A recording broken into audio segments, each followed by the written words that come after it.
Olá, o Papo de Mãe está no ar. A separação de um casal é sempre um momento difícil. Nós já fizemos aqui alguns programas com este tema e hoje vamos conversar com 3 pais para saber dos homens como é atravessar esta fase.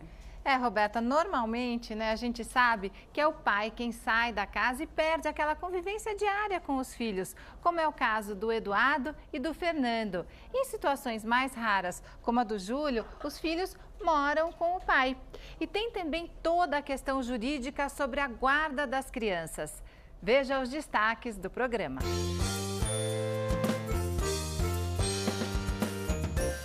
Nos dias de hoje, é muito comum encontrar filhos de pais separados, mas não é muito comum encontrar pais que tenham a guarda dos filhos. O tema ainda gera polêmica. Será que a ideia de que as mães são mais dedicadas do que os pais está mudando? Tem muitos pais que são melhores que mãe, então é relativo, né? Acho que um filho é uma bênção, né? Então, se a gente tiver um filho, a gente tem tudo. Estão aqui hoje conosco o Dr. Nelson Chiquicima, advogado especialista em Direito de Família e presidente da Comissão de Direito de Família e Sucessões da OAB de São Paulo, e a Roberta Palermo, terapeuta de família, autora do livro Ex-marido, Pai Presente, Dicas para não cair na armadilha da alienação parental. Obrigada pela presença de vocês aqui no Papo de Mãe, mais uma vez. Agradeço o convite. A Roberta já participou do programa sobre madrastas, que também tem um livro sobre o assunto, né, Roberta? E agora você está falando nesse livro sobre os pais, sobre os ex-maridos, é isso, Roberta? Isso, é um livro principalmente para o pai, para que após a separação ele saiba que ele nunca pode desistir de conviver com os filhos, porque ainda é muito comum o pai se afastar, ele achar que a mãe é suficiente para aquela criança. Então, as dicas são para que o pai nunca se afaste. E tem o pai que tem dificuldade de conviver com a criança. Então, é para ele não desistir, é para ele ter um caminho certo para que ele batalhe para essa convivência. Então, a gente vai conhecer a história do Júlio primeiro. O Júlio tem quantos filhos? Eu tenho 3 filhos de 2 mães diferentes. E daí, como é que é a sua história? Você chegou a casar com essas mulheres? Como é que... Olha, 0 documento. Eu jamais casei, né? Mas você chegou a viver com ela? O primeiro filho, o Jean, já é um homem agora, foi um relacionamento intenso, mas não cheguei a viver com a mãe dele. E hoje ele mora sozinho, Mora já é adulto? sozinho, casado, tudo Quantos mais. anos ele tem? Está com 31 agora. Daí eu me casei sem passar no papel, aliás. Olha, a sua profissão, na minha família, você daria mal, viu? Mas o fato de você ter casado, mas o fato de você não ter casado no papel não quer dizer que não tenha todos os direitos como se tivesse casado, né? Também. Absolutamente, E né? deveres, né? Então, daí eu me casei sem eu fazê-lo formalmente, tive 2 filhas, a Mayumi, que está com 24 anos agora, e a Milá, que está com 16 anos. A Milá está aqui, veio A Milá com está você. aqui e as 2 moram comigo agora. E como é que foi essa decisão? Quando você se separou, elas tinham que idade? A Milá tinha 2 anos. Né? E daí, quando você se separou, elas ficaram com a mãe? Ficaram com a mãe e fui morar em frente, que era meio casa, meio produtora. Fui morar num quarto. Separar foi uma oportunidade. Tem a dor da separação, mas também tem o alívio de resolver uma situação que não estava boa. Né? Você não tinha casado no papel, mas na hora que você se separou, você legalizou a guarda das meninas ou também não entrou na justiça? Foi tudo essa questão? Na moral, olho no olho. Melhor para as crianças, a ênfase nelas, né? E cada um, né, trabalha os seus ciúmes, né, onde for, mas... Não colocou nada no papel e deu certo? Deu certo. Minha filha Mas não se aconselha, bacana. tá, gente? Eu acho que é importante lembrar que é fundamental formalizar. Eu acho que a gente tem um advogado aqui para complementar isso. Qual é a sua opinião, acho que o doutor Júlio até deu sorte, Não, né? o ideal é o que o Júlio fez, né? O ideal é que o casal, quando separe, naturalmente estipule a guarda. Mas aí você tem que colocar no papel, então, mesmo o casal tendo essa amizade? Né, infelizmente, o nosso costume é que sempre vai para o litígio judicial. Por exemplo, arruma-se um outro marido, uma outra mulher, já deu problema na guarda. E aí era bom estar descrito isso, para que não perca lá na frente seus direitos. Quer dizer, o sucesso do caso dele é uma coisa rara. Uma coisa rara. Porque às vezes chegou num acordo ali num momento e lá pra frente pode dar confusão. Mas é o ideal, né? Porque não deu litígio nenhum, já tem 24 anos, já é maior de idade, só de 16, mas 16 anos praticamente hoje o juiz, Já ele não tá vai encaminhado. estipular uma guarda. Ele fala, aos 16 anos ele vai para onde ele quiser, só para casa da mãe ou do pai. Já depois dos 12 já é mais difícil o juiz fixar esta guarda e falar que tem que ir com o pai ou com a mãe. Importante dizer então que a partir dos 12 a criança tem essa escolha. Ela pode opinar né, perante o juiz para escolher. E é difícil fazer com que ela fique com o pai ou com a mãe. É ela que vai acabar falando, eu não vou mais visitar. Às vezes ele nem quer visitar mais o pai, nem quer visitar mais a mãe. Então já fica difícil o juiz fixar a guarda compartilhada, tudo isso fica difícil. Entendi. Então normalmente fica livre a partir dos 12. E o bom é que quem decidiu foram eles, não foi uma pessoa estranha, que é o juiz, é uma pessoa estranha, não conhece a família. Vocês têm novos casamentos? Sim, ambos. Eu também não formal ainda, ela formalizou a ligação dela e tudo está bem. E o legal também é que nada é definitivo, porque agora as meninas optaram, elas estão morando com você, foi uma escolha delas? O que aconteceu? Pois é, quando a Milá fez 15 anos, ela ia para o ensino médio, ela escolheu o colégio. Aliás, na minha família, com todos os filhos, né, sempre a criança teve voz ativa, a gente sempre escutava, quer com o pai ou quer com a mãe hoje. Nem sempre a gente seguiu o que a criança falava, mas sempre era escutada. E imagina o pai falar aquele toquinho, quero ir com você. A gente se derrete, entendeu? Né? Se derrete. Então, os filhos tiveram esse protagonismo. Daí, então, a Milá ia para o ensino médio, a gente se mudou para perto da escola que ela ia frequentar, porque eu não ia acordar às 5 da manhã para levar ela para a escola, então ela vai andando. Para mim também é um endereço conveniente. E eu sugeri morar nós três de novo, eu, a mais velha e a mais nova, juntos, pela primeira vez, só os três, né? E está sendo muito legal. E isso já faz quanto tempo? Faz um ano, quase 2 anos. E a mãe aceitou numa boa?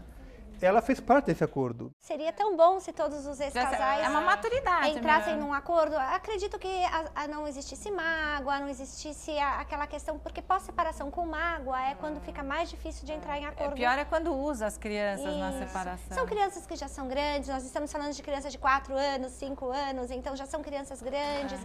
Mais fácil para a mãe, inclusive, desapegar daquela maternidade. E você falou assim, o bom é que eles decidiram, né? Porque quando cai na mão de um juiz, o juiz decide normalmente 90% dos casos, a mãe acaba ficando com a guarda. Mas por que a prioridade ainda é da mãe? Então o costume ainda é da mãe, porque em razão da natureza já, em razão da amamentação, né, é difícil o pai ficar com uma criança recém-nascida. Principalmente até para visita, ele não consegue consegue ter visita, mas não pernoitar. Então normalmente a jurisprudência tem dado até os 2 anos. Que tem mudado também. A amamentação não está mais dos 2 anos. Quer dizer que a criança até os 2 anos... Muito difícil. Quando os pais são separados, a criança nem dorme na casa do pai, né? Mas desde que tenha um acordo, sim. Aí, se a mãe estiver bem resolvida... Se a mãe concordar com isso. É tranquilo. E se o pai tem como receber de maneira organizada, pode até antes dos 2 anos. Na guarda compartilhada, as decisões são compartilhadas, mas a criança tem uma casa fixa estipulada, não é isso? Não necessariamente. É que é importante que se coloque uma residência fixa, um domicílio, na verdade, para ter até competência na hora de houver um litígio. Né? Mas a alternada significa que a alternância de lares são em períodos longos. 6 meses com um, 6 meses com outro. Ou até uma semana com um, uma semana com outro. Aí já fica mais complicado, porque as decisões se tornam unilateral também. Por exemplo, 6 meses está com a mãe que vai tomar todas as decisões. A guarda física é dela. E depois vai para o pai, daqui a 6 meses, a guarda física é dele. Ele que toma as decisões. Por isso é alternado. Mas é muito repudiado pelo judiciário para todos, né? Porque confunde muito, ruim para a criança, né? E, Eduardo, como que é a sua família? Você tem quantos filhos? Tenho uma filha de 6 anos, tem 1 ano que eu me separei e vem correndo tudo bem, assim, nesse caso das decisões. Ela mora com a mãe, mas toda decisão passa por mim. Ela como chama? Mariana. Minha filha Mariana. E como é que foi, assim, no momento da separação, decidir como é que ia ficar a questão da guarda da Mariana? No caso, eu não exigi muita coisa, mas queria ter o convívio, assim, de 15 em 15 dias. Foi posto isso e agora eu vejo ela toda semana. Por causa devido ao trabalho, não tem a folga, varia muito de acordo com, né, com a folga. Então toda a minha folga eu pego ela. Isso é semanal agora. Mas tudo de boca também, nada no papel, nem o casamento e nem a guarda agora. Mas isso também funciona porque você tem um bom relacionamento? Um bom relacionamento, sim. Graças a Deus a gente se separou, mas como pai e mãe não se separou ainda. Então a gente conversa muito sobre a criança e tudo que ela vem a fazer é passado para mim também, para mim dar a minha opinião. E como foi para você sair de casa e perder a convivência diária com a sua filha? No começo foi bem difícil e a gente tem que superar, né? Acho que não é fácil para ninguém, mas a partir do momento que a gente toma a decisão, se separou, então vamos separar e cada um segue a sua vida. E foi bem difícil no começo, agora não, né? Agora como eu vejo bastante ela, eu tenho livre acesso lá para ir, né? Eu ligo, aviso, tô indo, pego ela, né? Então ficou bem mais fácil agora. No começo, 4 meses foi bem complicado. Para a criança também é muito melhor, né, É um privilégio para a criança ter essa oportunidade, porque ela tem a oportunidade de conviver com o pai e com a mãe, independente dos pais estarem juntos ou não. Sim. Então é fundamental que após a separação a criança não perca o convívio, porque muitas vezes as pessoas falam, filhos de pais separados vão dar problemas. Eles vão dar problemas se os pais não se organizarem nesse momento pós-separação. Aí sim, é uma criança que pode se sentir abandonada por um dos entes, é uma criança que não tem o afeto. Então, é fundamental que a mãe, porque a gente acaba falando da mãe porque a gente conhece mais casos de mãe que fica com a guarda e acaba afastando o pai.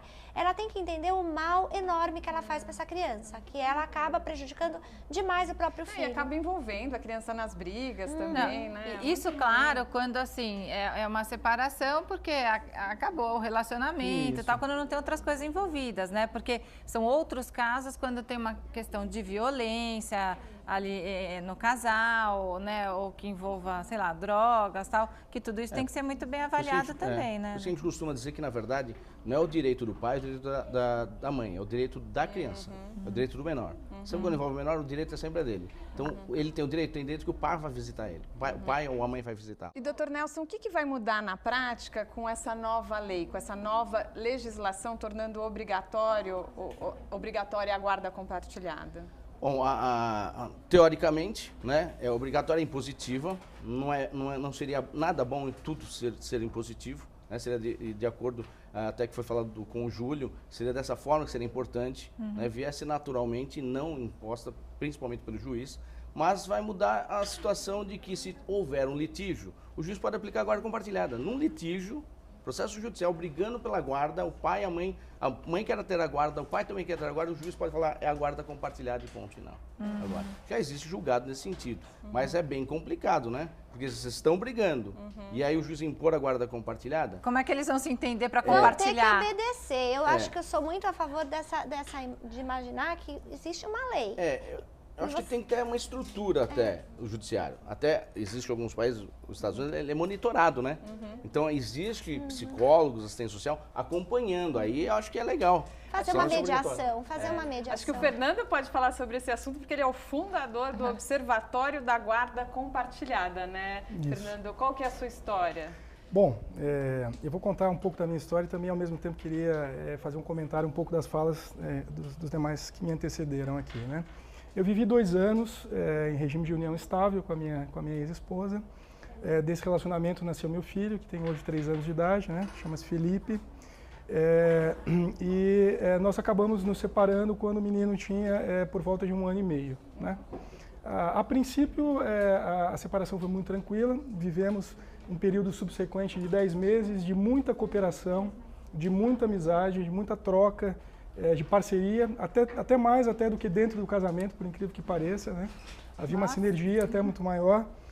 Mas aí, de repente, ao final desse 10º mês, eu comecei a perceber que a mãe estava entendendo a questão da posse do filho, da guarda de uma outra maneira, né? E aí, então, mais 3 meses à frente, eu fui surpreendido com uma acusação por parte da mãe de que eu havia causado transtornos psicológicos à criança, né? Poxa. Então, a partir daí, a coisa mudou de figura, né? A partir daí, eu fui afastado pela justiça do contato com meu filho. A justiça entendeu que, Nossa, que difícil. que as alegações da Quando mãe... se afasta e demora um bom tempo para Exatamente. voltar. Eu passei 6 meses sem ter contato algum com meu Nossa. filho, nem sequer ir à escola eu poderia, porque foi informado de que o pai não poderia se aproximar muito da criança, nem mesmo na escola, etc. Né? Quer dizer, só para entender, isso que ele sofreu é um pouco de alienação parental, né? Que na verdade ela fez uma acusação contra ele Falsa, né? Denegrindo o pai. Denegrindo exato, o pai. né? Criou uma imagem... A gente fez um programa só sobre alienação parental aqui, que tinha um pai nessa situação mesmo. É muito comum, isso existe bastante.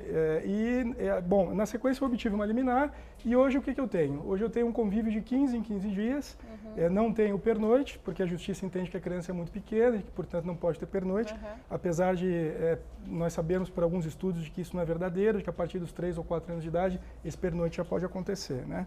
A guarda compartilhada simplesmente traz novamente uma igualdade, uma isonomia que é perdida ao término da relação conjugal.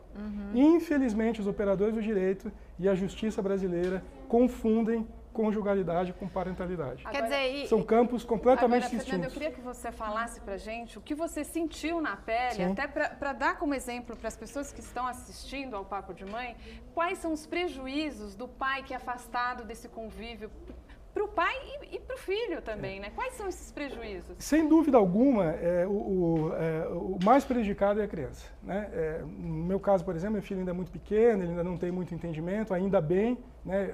Rezo a Deus de que consiga resolver isso da melhor maneira possível e que possa passar a conviver com ele.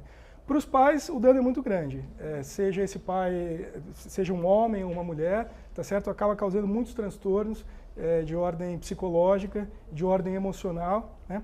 Porque além de você ter que conviver com aquela realidade da ruptura da relação conjugal, você ainda tem uma grande dificuldade de exercer a sua relação parental, a sua função de pai e a sua função de mãe. Não, Né? imagina, você chegou a ficar 6 meses sem poder ver o seu filho. Exatamente. Quando você voltou a vê-lo, ele já estava super diferente. Era uma fase da eu vida voltei dele. a vê-lo numa festa junina na escola e quando ele olhou para mim, ele me repudiou, né?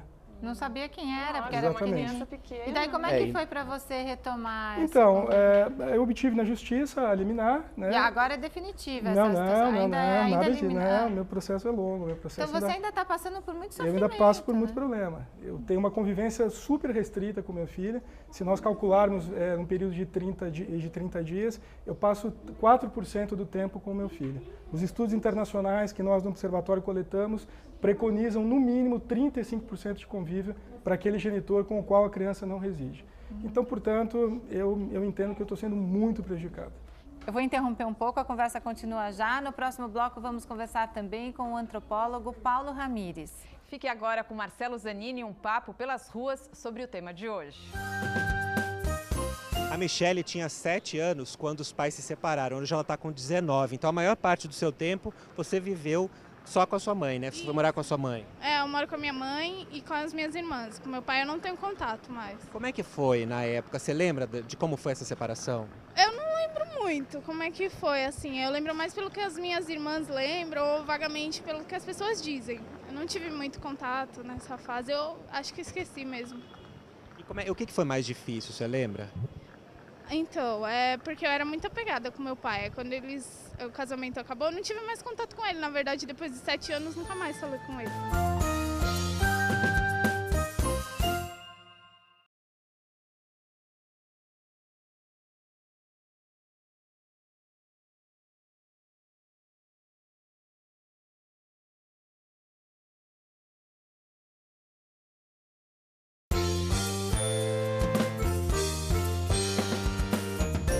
Quando o casal se separa e o pai fica com a guarda do filho, o que você acha disso? Eu acho normal, porque meu pai é separado da minha mãe e eu fiquei com a minha mãe e meu irmão com ele. Pra mim, normal. Você ficou com ele? Não, fiquei com a minha mãe e meu irmão ficou com ele. Como é que foi essa divisão? No começo é estranho, mas depois acaba se acostumando. Conheço um amigo meu que ele tem a guarda do filho. Que a mãe, ela meio que deixou um pouco de lado, né, com relação ao filho e ele acabou pegando a guarda. E como é que é? É a mesma coisa, é como se fosse o inverso. Ele dá total carinho, apoio, a mesma coisa. É como se fosse uma mãe solteira, entendeu? No caso, ele é um pai solteiro. Então, ele trata o filho dele de uma maneira como se fosse uma mãe. Entendeu? Né, filho? Não, são tantas histórias, tantas situações, né? Aí você vê ali, de repente, o pai e a mãe separam e separam os irmãos também. Ou então, fiquei pensando na moça que disse, né, que o pai se separou da mãe e ele nunca mais apareceu. Aí, Roberta, me ocorre o seguinte, será esse pai abandonou mesmo ou a mãe que acabou proibindo o pai de ver o filho? Porque toda história tem os dois lados também. Muitas vezes a criança cresce e vai descobrir na adolescência ou na vida adulta que, na verdade, o pai foi embora porque a mãe atrapalhou o relacionamento dela com a criança. Mas, mesmo assim, não justifica ter ido embora. Então, assim, nada justifica o pai desistir. Então, se esse pai encontrou a dificuldade, a mãe atrapalhava, a mãe não deixava ver e tudo mais, esse pai não pode desistir. Então, o que ele vai falar um dia? Ai, papai foi embora porque a mamãe não deixava eu conviver com você. E você desistiu e você foi embora? Não pode desistir. Então, nada justifica, por mais que seja difícil, realmente é um gasto de dinheiro, porque tem que contratar advogado, é uma dor de cabeça, é um sofrimento que o Fernando passa, não é fácil. Então, assim, simplesmente a mãe tem um poder de... Porque, assim, a justiça protege a criança. Então, se vem essa acusação de que o pai atrapalhou, o pai prejudicou a criança, na hora, a justiça quer proteger a criança.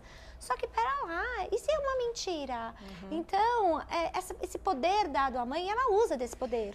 E hoje tem a lei de alienação parental que muita gente desconhece, né? Quer dizer, então se essa mãe ou se esse pai, se alguém está impedindo de um ver do filho deixar de ver o pai ou a mãe, tem que entrar na justiça. Vamos desconfiar, né? Eu acho que o judiciário tem que desconfiar um pouquinho que aquilo que a mãe traz pode ser mentira. E não demorar 2 anos para tratar aquele caso. Não, e até é crime, inclusive, falar mal do pai para um filho ou mal da mãe para o filho, né? Exato, e fica esse poder para quem acusou e depois acaba em pizza, porque na verdade o pai deveria depois entrar com um processo por calúnia. Então, e isso acaba não acontecendo, porque finalmente acabou o processo, o pai quer mais e descansar. Quer dizer, você é o culpado até você mesmo provar o contrário. Exatamente, que é uma outra coisa bastante complicada no caso do direito de família no Brasil, né? O ônus da prova cabe a quem foi acusado e não ao acusador. Então é algo que complica muito a nossa vida, né? Eu queria acrescentar um detalhe à fala da Roberta, que eu também concordo. É bem verdade que ao longo do século XX, nós sabemos que um grande número de pais largava seus filhos, abandonava seus filhos realmente, né? Durante a primeira metade do século XX, basicamente, os pais tiveram muito poder, né? Ou seja, era a mulher que saía prejudicada quando do término da relação. E, especificamente, a partir de 1987, com a lei do divórcio, isso começou a ser modificado, né? Agora, o que a gente assiste nesse início do século XXI, por parte da justiça brasileira, é uma demonização do homem. É inaceitável, a gente está vivendo em pleno século XXI, em plena busca pela igualdade de gênero, por toda a luta por uma série de garantias das minorias, etc., né? E a justiça brasileira ter tanta dificuldade em entender que simplesmente o que se busca é uma igualdade parental, que é, acima de tudo, benéfico à criança, como o Dr. Nelson muito bem salientou. Como pai separado, você se coloca numa minoria mesmo, assim, de fato, de direito. Os pais separados, divorciados e separados no Brasil, segundo o censo do IBGE, são 4,5% da população brasileira. Vejam como o Estado brasileiro está nos tratando. E não só homens, é claro que a maioria são homens, mas há mulheres também. Vejam como o Estado brasileiro está tratando um pequeno grupo. Não, e os pais deveriam ter os mesmos direitos, né? Só que na prática a gente vê que não acontece. Até dentro desse assunto, né, a gente conta com a participação agora do antropólogo Paulo Ramires, que é da Fundação Escola de Sociologia e Política de São Paulo e Centro Universitário FEI. Obrigada pela presença aqui no Papo de Mãe, Paulo. Obrigado. Por que a paternidade não é tão valorizada como a maternidade no Brasil? O que acontece, né, que a gente até estava conversando aí com o Fernando, por que os pais não têm os mesmos direitos aí na prática? Às vezes, curiosamente, né, isso é fruto até mesmo de uma sociedade machista, né, que delega ao pai a função necessariamente do trabalho, né, e às vezes a mãe, aliás, a maioria das vezes a mãe é para cuidar do lar, etc. Né? Mas o que está acontecendo? Essa família tipicamente burguesa, nuclear, pai, mãe, filho, ela está num processo de volatilidade, transformação. Muitos antropólogos, sociólogos destacam isso, pelo menos já a partir da década de 70, 80, né, começa um fenômeno que se chama de modernidade líquida. Né? Então, todas as instituições, sejam elas o trabalho, o casamento, enfim, a política, todas elas estão em crise, né? Elas não são mais duráveis, não dão mais a sensação de permanência, as pessoas estão atrás do prazer imediato e que deve ser realizado a todo custo, independentemente das consequências, né? Roberta, pensando no casal, assim, nem por isso também um casal que já não se dá bem, que briga muito, vai se ver obrigado a continuar junto por causa dos filhos, Não, né? na verdade eu acho que é muito importante que o casal tente ao máximo resgatar esse casamento. Então, viu que realmente não está indo bem, seja pelo motivo que for, antes não fazer como está acontecendo agora, que é banal. Então, assim, vai para casa da mamãe, sai de casa e não quero mais. Não, não é assim, tem que ter uma maturidade para separar. Então, visto que realmente tentou, o casal tentou e não deu certo mesmo, não tem que ficar casado, claro, porque não é nem saudável para uma criança viver num ambiente e também as pessoas têm o direito a ter uma nova vida, um novo recomeço.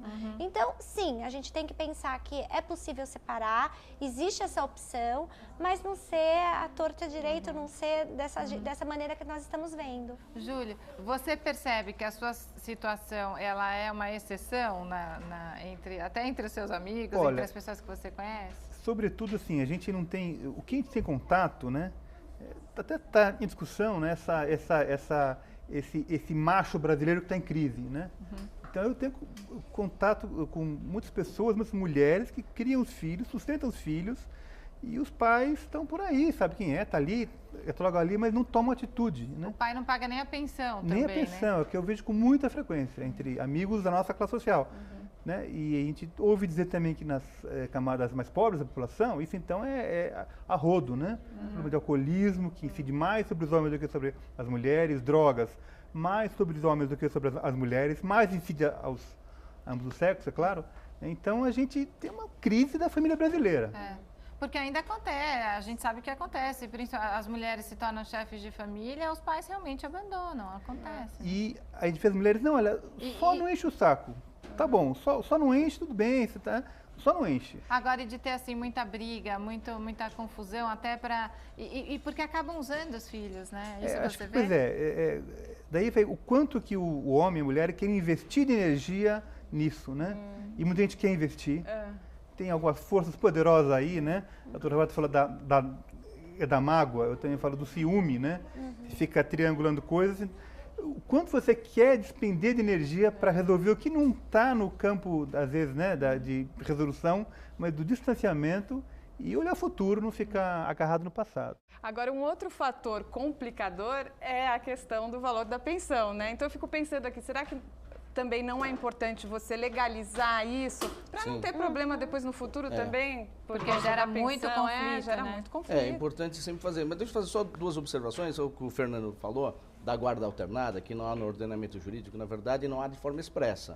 Mas se for por acordo, até bem falado pela Roberta, por acordo pode, você faz. Até houve um caso que o pai morava lá no Rio Grande do Sul e a mãe no Rio Grande do Norte. E aí como que vai fazer as visitas, né? Então, para não sair no prejuízo, o juiz, ambos concordaram, o juiz concordou, e aí a cada ano alternava, é uma guarda alternada. A cada ano alternava, ficava com o pai um ano, o ano seguinte com a mãe. Para não ficar com um problema de nunca mais ver o filho. Que aí nunca mais iria ver o filho. Né? Até existe uma outra guarda, que é a de nidação, que também não está no ordenamento jurídico de forma expressa, mas a nidação veio lá do Canadá, e é aquela que a criança tem um lar fixo e os pais é que alternam. A criança fica no lar e os pais alternam. 6 meses o pai vem, 6 meses a mãe vem, ele sai. Né? É bem moderno essa daí. E a guarda compartilhada. A guarda compartilhada eu entendo que já existe a guarda compartilhada desde a Constituição Federal de 88. Né? Até conversando, vendo a entrevista do antropólogo, desde 88 as mudanças foram ocorridas por causa que marido e mulher são iguais perante a lei e homem e mulher são iguais perante a lei.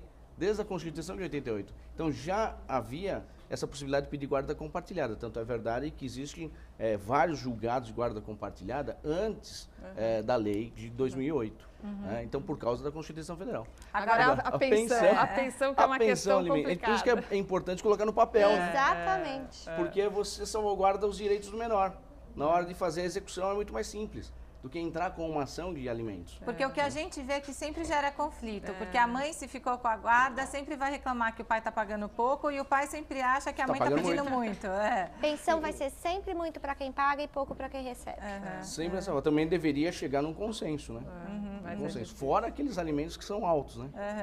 Não, e daí a gente vê tanta coisa, né? Se é o pai que vai pagar a pensão, ele esconde os rendimentos dele. Como é que você decidiu essa questão com a sua ex-mulher? Juntos vocês decidiram? Sim, foi decidido antes e depois a gente fez no papel, né? Foi decidido um valor X. Aí vocês foram na justiça? Não, primeiramente ficou só de boca e posteriormente a gente foi junto, né, no juiz e ele decidiu daí os 22% do meu ordenado, né? Então fica mais fácil para mim, porque eu não tenho que ficar separando. Então já sai direto da conta da empresa, vai para a conta da menor, da minha filha. Eu achei bem melhor assim também, esse caso ficar no papel. Porque o de praxe, o que acontece? É uma porcentagem, se é assalariado, é uma porcentagem do salário por número de filhos? Sempre você tem que ver o binômio chamado necessidade e possibilidade. Necessidade quem vai pleitear e possibilidade quem vai pagar. Mas a jurisprudência tem decidido 1/3 do salário líquido, 1/3. É o normal, mas é claro, às vezes a criança... Mas independentemente do número de filhos? Porque o histórico diz o seguinte, que você consegue sobreviver com 2/3. Se for mais que isso, aí você mesmo vai conseguir sobreviver. Quer dizer que se a mulher ficou com 5 filhos lá na casa dela, é problema dela, isso? Infelizmente, eu acho que tem que pensar nessa parte, do mesmo jeito que tem que oficializar quando chegam os novos casamentos. Então, por exemplo, começa a namorar, uma das primeiras coisas que a madrasta precisa saber é o quê? Quanto do salário do atual, do namorado dela, do futuro marido, ela já se casa com uma dívida. Então, para depois, gente, vocês não sabem quanto isso complica a vida de um casal. Já fica sabendo antes, depois não é uma surpresa, Exato, então assim, tanto X% do salário, porque depois não adianta reclamar, porque paga a pensão. Veja o que ficou acordado. Se um pai falou que além da pensão ele vai pagar a natação, o balé e o judô, não adianta depois a madrasta chegar e falar que é absurdo, você paga tudo. Ele combinou assim. Então, e também antes do pai assumir um gasto muito maior do que ele pode, parar para pensar, não, oficialmente eu vou colocar X e enquanto eu puder, eu vou pagar por fora, vou pagar o extra. Porque tem muito pai também que assume gastos que depois ele não dá conta. E outra coisa, se ele não dá conta nem da primeira família, como que ele vai casar de novo? Que é outra coisa que me irrita muitas vezes, porque, poxa vida, tem 3 filhos no primeiro casamento. Vai lá no segundo casamento, tem mais 2. E daí a madrasta vai reclamar, porque, poxa vida, meus 2 filhos estão precisando, mas espera lá. Então, sabe, vamos ver qual que é a realidade da família para poder... E eu, às vezes, vejo uma outra situação também, na hora que acontecem os novos casamentos, né, Roberta? Às vezes, a mulher quer colocar o novo marido dela no lugar de pai daquela criança e eliminar a presença do pai. Ou o homem que casa de novo e a madrasta se coloca como vou ser melhor do que a sua mãe. E entra numa coisa até meio infantil aí, né? Isso acontece muito. É muito importante que tanto a madrasta quanto o padrasto saibam que aquela é a mãe que a criança tem, aquele é o pai que a criança tem. Então, muitas vezes a madrasta acaba desvalidando mesmo a mãe. Por quê? Ok, que muitas vezes ela até se dedica muito, ela acaba sendo uma boa madrasta, mas não importa, é a mãe que a criança tem. Então, se a mãe não cortou a unha, vai lá e corta a unha, mas ok, não precisa ficar falando, nossa, ela nunca corta a unha, ela nunca... Aliás, gente, isso da unha é o que eu ouço dessa história da unha. É impressionante. Daí essa madrasta vai ter um filho. Aí, quando ela tiver um filho, ela vai descobrir que a unha cresce e a gente não vê. Entendeu? Então, assim, é questão de maturidade, de bom senso. O tempo vai passando, isso vai melhorando muito. Eu fiquei curiosa na questão do Fernando em relação a essa coisa da pensão. Na hora que você ficou 6 meses proibido de ver seu filho, ela cobrou a pensão de você? A pensão continuou sendo cobrada. Nós tínhamos um entendimento anterior ainda, quando a criança estava para nascer, de como é que seria essa divisão dos gastos, ainda quando eu estava dentro da relação. Só que a partir do momento, então, que ela entrou com o processo na justiça e fez as acusações, etc., o custo do menino teve um salto bastante considerável. Né? Ela argumentou sim, isso? Ela argumenta no processo um custo de que eu vivi com a criança, eu sabia quais eram os custos, etc., um custo bem mais elevado. Né? Esta é uma realidade também, acho que o Dr. Nelson sabe disso, né? no momento em que se dá esse litígio, no momento em que se dá esse conflito. Por isso que eu falava da confusão entre prole e patrimônio. O Dr. Nelson pode até comentar um pouco mais sobre isso, né?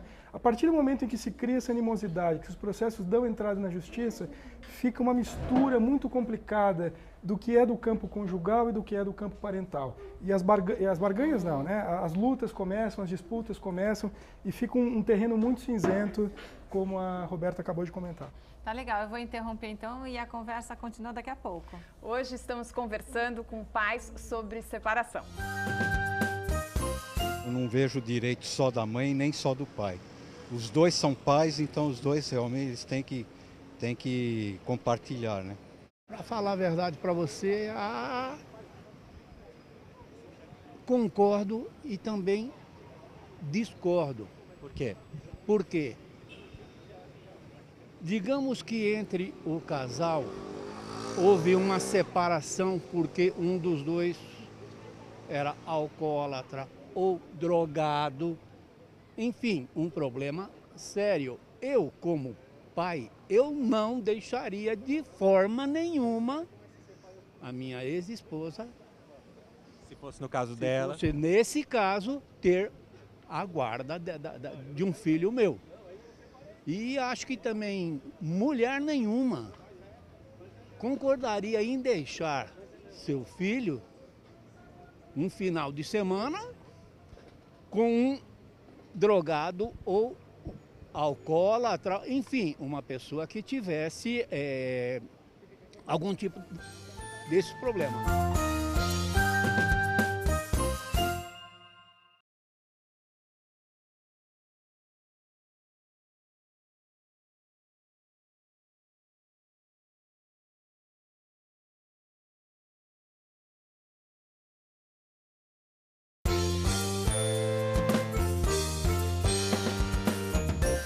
como é que foi a convivência com os filhos? Mudou muito depois da separação? Ah, filho é fogo. Acho que é meio desprezo, né? Os filhos desprezam um pouco o pai, porque largou a mãe, essas coisas todas, né? Principalmente quando a mãe não arruma outro cara, né? O homem é problema, né? O homem arruma... E o senhor arrumou outra mulher? Arrumei outra mulher. Meu outra mais outra, agora já tô sem outra. Não sei se sou eu o problema, né? Agora, assim, é claro, a gente está falando aqui de pessoas normais, de pessoas, né, que trabalham, que vivem e tal. Mas, doutora, existem casos mais raros, mas que de fato, porque a gente está falando da importância dessa convivência, mas se ou o pai ou a mãe tem uma doença psiquiátrica grave, alguma coisa que ofereça risco para aquela criança, aí nesses casos fica proibido de ver. Fica proibido de ver. E aí o problema da alienação parental, que às vezes é mentira, né? E às vezes a mãe informa que abusou sexualmente do filho ou da filha. Aí pior, não vai ver mesmo. E vai demorar, o problema do judiciário que há uma demora grande, até para marcar um laudo psicossocial, às vezes é 1 ano para isso. Mas olha que difícil, né? Quer dizer, tem a falsa acusação, mas tem a acusação verdadeira. E daí... Você não pode colocar a vida da criança em risco. Por isso que a justiça afasta imediatamente. Nessa questão está por trás um outro conceito que é muito utilizado pela justiça, pelos operadores do direito, que é o tal do melhor interesse da criança. Né? Esse conceito a gente sabe que ele surge na Inglaterra por volta da segunda metade do século XIX para tratar especificamente crianças órfãs. Tá certo? Então, portanto, caberia ao Estado, então, não havendo mais um pai e uma mãe, dar este amparo. Do modo como esse conceito foi trabalhado ao longo do século XX, e como ele vem sendo trabalhado agora no início do século XXI, o que ele acaba? Neste afã de preservar o melhor interesse da criança, muitas vezes você acaba afastando o convívio de um ou de outro, sem ter, de fato, comprovado muitas das acusações, muitas das alegações. Paulo contou pra gente que ele é separado, também tem um filho. Quantos anos tem seu filho, Paulo? Fez 4 anos. E como que ficou a guarda dele? Bom, quando nós nos divorciamos, o acordo estabeleceu a guarda compartilhada, né? Houve como um acordo, óbvio que há rusgas, né? Entre o casal, mas a gente colocou o filho em primeiro lugar, né? Tanto é que eu fico com ele 2 noites, 3 tardes, né? Eu sou professor, tenho horários flexíveis, um final de semana sim, outro não. Então você acaba convivendo até eu diria que eu passei a viver mais com ele depois do divórcio, né? Foi o contrário e virei uma espécie de pai, né? Uma mistura de pai com mãe, né? Eu passei a trocar todas as fraldas, dar banho, fazer Porque comida. quando você separou, ele tinha quanto tempo? Ele estava com 2 anos e meio. E era bem no momento que ele estava aprendendo a linguagem, né? Então ele não, eu diria que ele não tem tantas, não tem nenhuma sequela, né? Tanto é que ele diz tranquilamente que tem 2 casas, ele constantemente está comigo, sempre quer estar comigo. Para ele é super natural. Sim.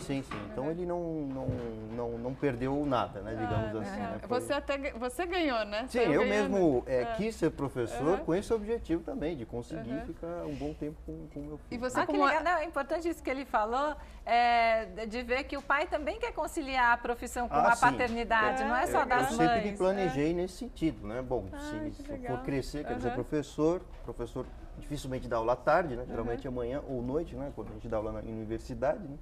Mas ele está sempre comigo. Agora que é período de férias, ele vai viajar comigo para outro país, a mãe liberou, enfim, não tem problema nenhum. Legal. E você casou de novo e hoje essa família nova toda se dá bem? Assim, cada um foi para o seu lado, ela já casou também, teve outro filho, né? Mas enfim, as desavenças ficam no segundo patamar, a gente nem briga, né? Enfim, acho que o mais racional é sempre cuidar da criança, né? E a Roberta também separou, né? Também está separada, Roberta. Isso, e aplico direitinho tudo que eu ensino. E nesse livro, quais são as dicas que você dá? Olha, a dica principal que eu dou, até como a gente estava falando, que às vezes o pai, ele tem vários papéis, né? Ao longo do casamento tem aquele pai que é muito presente, que participa da vida da criança, colabora, ajuda a mãe. Tem aquele pai que nem participa tanto, mas depois da separação, acaba se envolvendo muito mais. O meu principal aviso aos pais, o que eu quero mais trazer nesse livro, é para o pai não desistir. Para ele não deixar de ser pai daquela criança, mesmo que seja muito difícil, ele saiba que aquela criança quer, a criança quer você. E mesmo que a ex-mulher case de novo, aquele outro homem não vai substituir ele como pai, né? Tá? Então, assim, o padrasto nunca vai ser pai, a madrasta nunca vai ser mãe. Eles vão ter atitudes. A madrasta vai ter atitudes de mãe, o padrasto vai ter atitudes de pai, até porque convive bastante com aquela criança. Mas pai, essa criança já tem. Mãe, essa criança já tem. E essa criança, por mais que seja aquele pai, que até a gente tem que avaliar, sim, o perigo, mas por mais que aquele pai seja um usuário de drogas, por exemplo, a criança quer aquele pai. Então a gente tem que achar um caminho, às vezes é inviável, às vezes não tem mesmo como a criança conviver com aquele pai, infelizmente. Mas se existir uma brecha, se existir uma possibilidade, porque o abandono é um sentimento muito cruel. A criança não vai entender por que ela não pode conviver com aquele pai, por que ela não pode conviver com aquela mãe.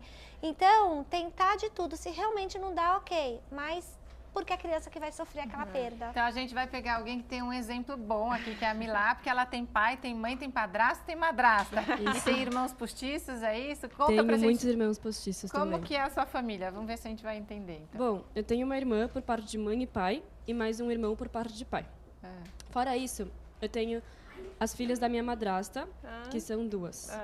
E também tem os filhos do meu padrasto, que são 2, o Antônio e a Tereza, um menino e uma menina. Nossa, já perdi as contas. E aí, quantos irmãos ao todo aí? 6, 7. Que gostoso. Mas é uma convivência, a gente não se vê tanto assim, mas quando a gente se vê, a gente se adora, todos, é uma delícia. Ai, que legal, gostoso. Acaba virando uma família enorme. E como é que... E você se lembra quando o seu pai e sua mãe se separaram? Você era muito pequena. Eu era muito pequena, eu tinha 2 anos. Para mim, a separação dos meus pais acabou sendo uma coisa ótima, mas eu não me lembro como foi. Por que acabou sendo ótima? Porque me disseram que... não sei, às vezes eu acho separação uma coisa muito madura, uma decisão muito madura entre os pais. E os meus pais souberam muito lidar com isso em relação a mim e a minha irmã. Quer dizer que você não ficou traumatizada com isso? Gente, mas é o resultado do que o Júlio nos contou o tempo inteiro. Então, assim, o tempo inteiro o Júlio nos contou e o resultado tá aí. Não, e é muito legal ver isso, né? Quer dizer, sem traumas, quer dizer que... Porque as pessoas... Porque todo mundo gosta de julgar muito a vida dos outros, né? Ai, coitada dessas crianças, que aí a gente vê que elas... Não vai ser coitada se o pai e a mãe... Se lidarem bem com a separação, que foi exatamente o que aconteceu com o Júlio. Filho é reflexo do ambiente onde ele vive. Se vive num ambiente harmônico, como foi o ambiente do Júlio, não tem por que os filhos saírem com problemas. E se vive também num ambiente de um casal casado que não é harmônico, aí também sim vai ter problema. Vai ter problema. Né? Então, assim, na verdade, o que nós precisamos para criar os filhos? Um ambiente harmônico. Seja com os pais juntos, seja com os pais separados. Então, o problema não é a separação. O problema não é esse. O problema é como que o pai e a mãe lidam com a separação. E como é que está sendo viver com seu pai? Porque você morou durante um tempo com a sua mãe e agora você está morando com seu pai. Mudou muita coisa? Mudou muita coisa, com certeza. Evidentemente, eu sinto falta da minha mãe. Eu morei com ela até meus 13 anos, mesmo com o meu pai morando do outro lado da rua. Eu só via ele de finais de semana. E eu sinto falta da minha mãe, mas eu ganhei uma chance de amadurecer muito morando com meu pai. A gente se tornou muito mais, tanto eu quanto a minha irmã, a gente teve uma chance de se tornar muito mais independente e responsável com a administração de uma casa, em geral. E você passou Já a viu, né? Já viu. Você entregou pra elas, é isso? Tem alguém que se deu bem. Elas que mandam na casa. E você passou a conviver mais com seu pai, né? Sim, uma com conversa certeza. diária. Isso que eu falei, que eu aprendo muito com meu pai hoje em dia. Ele me ajuda com coisas que eu nunca... Quando eu era pequena, eu nunca imaginei meu pai me ajudando com esse tipo de coisa. Não sei, desde trabalho de escola até ele me... Sei lá, a gente refletindo depois de assistir algum filme, sabe? São momentos muito bons. Quer dizer que você, morando junto, se aproxima mais dele, Com né? certeza. A gente é muito mais próximo agora do que quando eu era pequena. E eu nunca fui um pra pai você, tão bom depois depois da separação. Porque na maquininha familiar, né, tem as funçõezinhas, né? O pai vai no sofá ver televisão à noite, a mãe cuida das crianças, e não se renova. Essas funções são muito sedimentadas. Então eu aprendi a lidar com uma filha sozinha, com a outra filha sozinha, com as duas juntas. Sofá, né? Sair do sofá, né? E aquele momento eu, elas e nós. Então temos que fazer coisas que nós dois gostamos, nós três gostamos, né? Isso, claro, já faz muitos anos, mas foi um aprendizado. E o Júlio falou que para sua ex-mulher foi uma questão bem resolvida, você ir morar com seu pai, mas no fundo, assim, sua mãe fica, ai, tô com saudade, Minha mãe filha, fica vem morar arrasada. comigo. Ela não se conforma de como eu saí da praia para morar em São Paulo. Mas a verdade é que eu gosto muito mais de São Paulo. Eu não aguentaria morar na praia. Apesar de que eu adoro visitá-lo nas férias. O interessante dessa história é que ter um filho, obviamente, gera uma responsabilidade, né, para o casal, né? Mas a separação, acho que para os dois lados, né, também produz um outro tipo de amadurecimento, né? Eu, no meu caso, né, posso dizer, desde cozinhar, limpar cama suja, né, pela noite, etc. Né? Mas o que tem que ser sempre valorizado também é o contato dos pais, né, com o filho, né? Toda criança carregará para o resto da vida esse primeiro contato, né? A gente não pode se esquecer disso. E retirar um filho do contato paterno ou materno, que seja, é uma violência contra a criança, né? Eu acho que é a coisa mais importante que precisa ser ressaltada aqui, né? O Eduardo casou de novo, Eduardo? Sim, casei de novo. E não tenho filho nesse segundo casamento ainda, né? Mas se dão super bem. Tanto, no caso, a madrasta, né? Se dá super bem com a minha filha. E ela E não vice-versa tinha também. filhos? Não tinha filhos, né?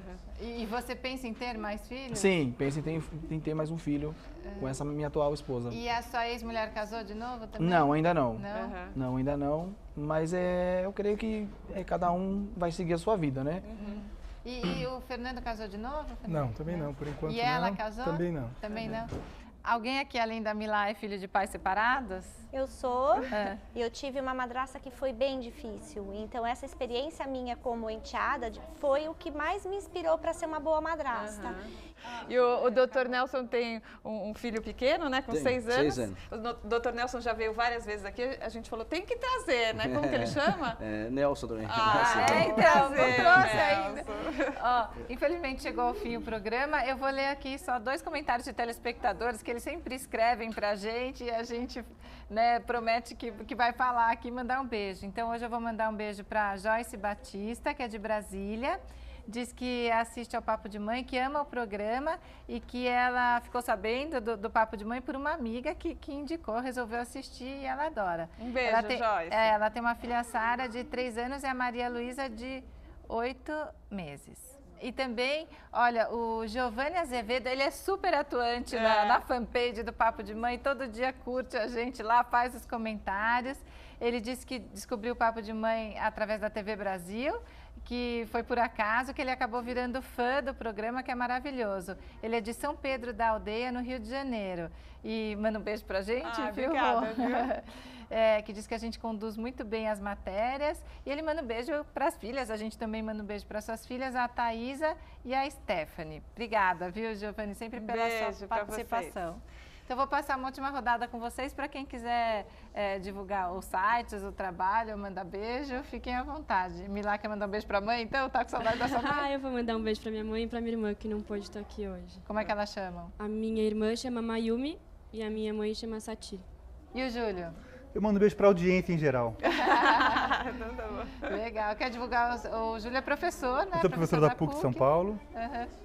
E também tenho parte numa escola de cinema, Academia Internacional de Cinema. E é o que eu faço. Legal, obrigada. E o Eduardo?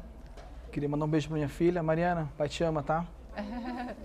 Gostoso. O Fernando, que tem o observatório. Em primeiro lugar, para o meu filho Felipe, mandar um grande beijo para ele. E queria deixar o site do Observatório no Facebook, Observatório da Guarda Compartilhada, para quem quiser conhecer um pouco mais dos modernos entendimentos a respeito da guarda pelo mundo. Tá, e você fala tanto com os homens quanto com as mulheres também? Ou são só pais? Não. A gente trabalha com homens e mulheres. No observatório a gente tem uma equipe multidisciplinar composta de homens e mulheres, médicos, sociólogos, antropólogos. E dão orientação jurídica? O observatório é recente, né? A gente ainda está estruturando um pouco mais. Por enquanto ele está sendo uma plataforma de divulgação de modernos entendimentos científicos a respeito da guarda. De informação. Para o ano que vem vai ter umas surpresas aí, um livro que vai estar saindo em breve. Legal. Parabéns aí pelo trabalho. Paulo. Eu queria agradecer o convite, né? O meu beijo vai para o meu filhinho, né? O Matheus. Né? Não sei se ele vai ver o programa com 4 anos, mas quando tiver um pouquinho maior vai assistir, pode ter certeza. E contato com a Fundação Escola de Sociologia e Política, né? Daqui de São Paulo. E é isso, obrigado. Né? Tá legal, obrigada. Dr. Nelson? Agradecer mais uma vez o convite, né, por diversas vezes. É um prazer sempre estar aqui, né, esclarecendo para a sociedade, para o público em geral, as questões de direito de família, principalmente nesse aspecto de litígio, né, que não é tão complexo essa questão. Mandar um beijo para o meu filho, Nelsinho, né, Nelson, e também para minha esposa, Helene. E tem eu tenho um site, o meu site é NSS, N de navio, S de sapo.adv.br. Eu também leciono, sou professor, né? Dou aula todas as manhãs e noites e à tarde no escritório. E ainda tem tempo para brincar com o filho, é isso aí.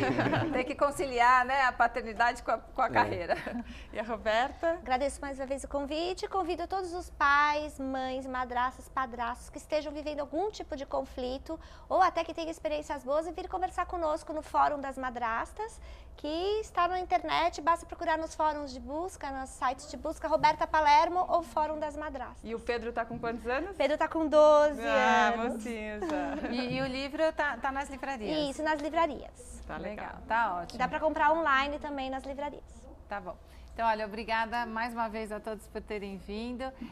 E no nosso próximo programa, a conversa vai ser com mães escritoras. Um papo gostoso sobre literatura e o universo dos livros infantis.